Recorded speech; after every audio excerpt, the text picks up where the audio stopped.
Bonjour. Plus les jours passent, plus la question de l'héritage du poste présidentiel devient de plus en plus vive et très préoccupante au Cameroun. Le départ du président peut sembler lointain, mais dans l'esprit de beaucoup, elle est certaine. Même ceux qui croient aveuglement ou griotiquement à son éternité vivent en cachette le harcèlement de l'anxiété des lendemains du siège présidentiel au soir du départ du président. Les conjectures vont bon train depuis quelques années. Qui sera le prochain président du Cameroun? Voilà l'une des grandes énigmes du règne du chef de l'État actuel. Ça va pratiquement dans tous les sens. Les pistes de lecture sont totalement obstruées. Tout le monde est obligé de s'investir dans le tâtonnement. Aucune hypothèse ne prend le dessus, ce d'autant plus que tous les pronostics formulés jusqu'ici ont subi une désillusion cuisante. Tous les présumés vice-dieux ont toujours été défaits avant leur maturation. La raison principale de cette impasse réflexive est le régime d'inexistence de dauphin présidentiel institué par le président actuel, le régime d'absence légendaire des numéros 2, affirmé et confirmé. Ça a été toujours le vide et cela rend tous les calculs évasifs. Ce régime d'inexistence de dauphin présidentiel est la conséquence de l'allergie chronique du président Paul Biya au dauphinat. On peut même parler de la phobie des dauphins.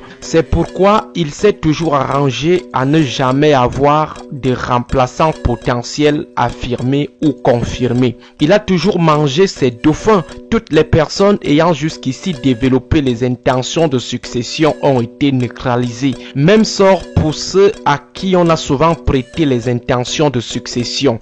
À chaque fois qu'on a cru avoir notre futur président, la suite a été la désillusion complète.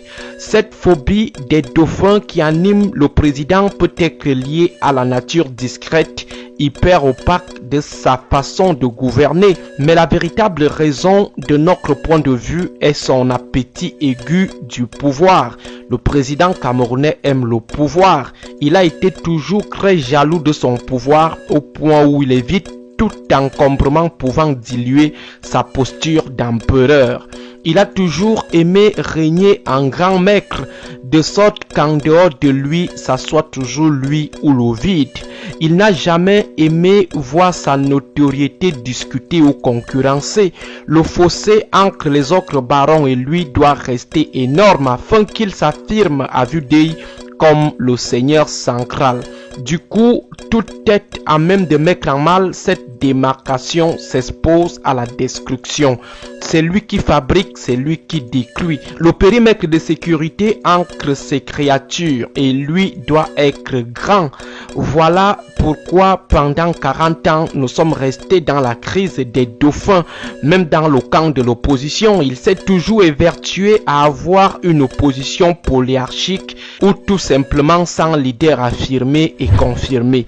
Cette stratégie, bien qu'elle rende plus âpre la guerre de succession qui s'annonce et porte les gènes de l'implosion à cause de l'anarchie provoquée par l'impasse, cette stratégie est restée une ressource fondamentale dans sa politique d'éternisation au pouvoir.